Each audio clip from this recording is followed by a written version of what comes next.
On est en Suisse normande, entre Caen et Falaise, mais donc maison bien cachée, voilà, tranquille. Il y a 2 ans, j'ai restauré la partie supérieure de la grange pour me faire un atelier. Et du coup, là, c'est un petit peu ta caverne où tu viens t'isoler pour travailler. C'est ça, expérimenter l'hiver. ce que j'ai pas pu faire avant dans le passé, faute justement d'espace. Et à un moment, ouais, donc il me fallait vraiment un endroit pour travailler, donc aussi bien en peinture, mais aussi, moi j'ai fait des études de design, donc aussi je travaille aussi pas mal tout ce qui était bois, et mobilier, meubles et autres.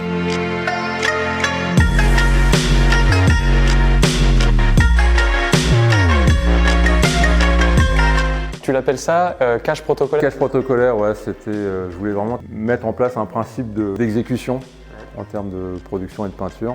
Le principe de ce protocole, c'est en fait je construis des structures en bois issues des formes de ce que je peux faire sur mur quand je fais mes mises en cage. Et ça m'a permis de passer de structures que je faisais en 2D sur mur en 3D.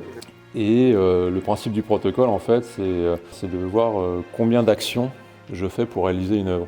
Donc, en fait, le principe d'une action, c'est en fait de positionner ma cage sur mon support, faire une passe de peinture, et après changer de positionnement. Le protocole actuel, maintenant, c'est je me limite à 3 cages à chaque fois, pour pas non plus avoir une surcharge, et puis aussi pour structurer la conception.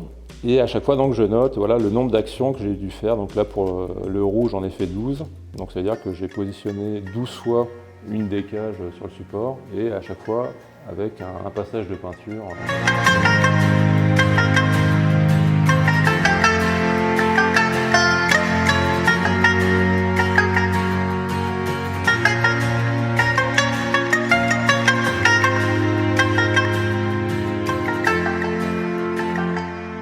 Le bois, c'est quelque chose que tu travailles en vrai, mais c'est aussi quelque chose que tu Je travailles travaille aussi sur mes toiles. Voilà. À l'époque, quand j'ai commencé à travailler ce que j'appelle le bois de bardage, où en fait je dessine juste des planches sur mur, c'était pour pallier à une époque où j'avais pas d'atelier pour travailler le bois, où j'avais une sorte de frustration à ce niveau-là. Donc j'avais commencé à l'utiliser comme motif, aussi bien sur les murs que je faisais en ville que maintenant sur mes toiles.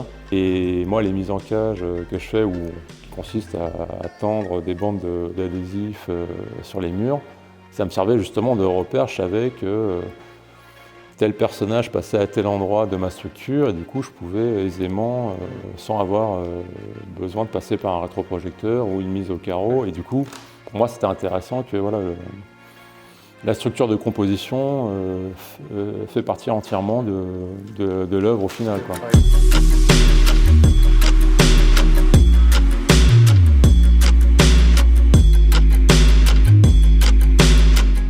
Je commence à recollecter plein de vieux morceaux de bois et ça donnera lieu à des compositions sur le thème du bois de bardage, mais cette fois en volume.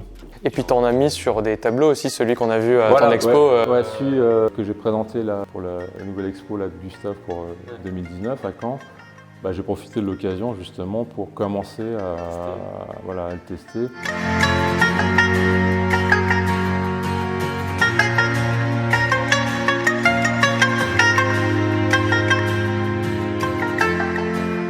Donc les potes de l'époque, on avait créé un collectif qui s'appelle Turbo Design, avec donc Arnoniard et Onde, où l'idée principale c'était aller au-delà de ce qui avait déjà été fait à l'époque sur Paris. Nous on était plus sur une approche très graphique, ce qui se faisait très peu. Je veux dire, on faisait des murs où il y avait juste 2 grands aplats, une ligne assez dynamique. À l'époque, quand on faisait ça, il y en a certains, ils nous regardaient, genre, ils ne comprenaient pas, ou genre, ils disaient, mais c'est... Encore très lettrage, c'est ça? C'est ça que tu veux dire? Oui, à l'époque, on était vraiment très sur du lettrage, ou des scènes où c'était un lettrage, un personnage, un lettrage.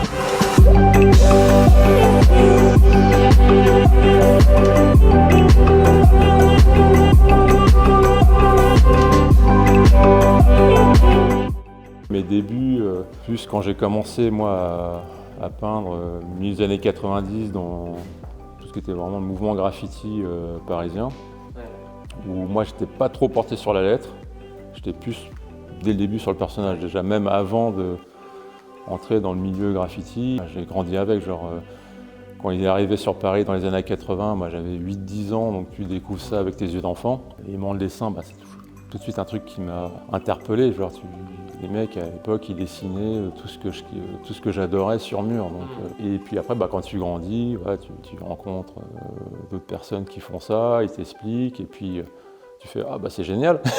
Et puis le lendemain, tu vas t'acheter un marqueur, tu commences à faire des tags dans le métro, et puis plus de 20 ans après, tu continues toujours à faire les mêmes conneries. Donc.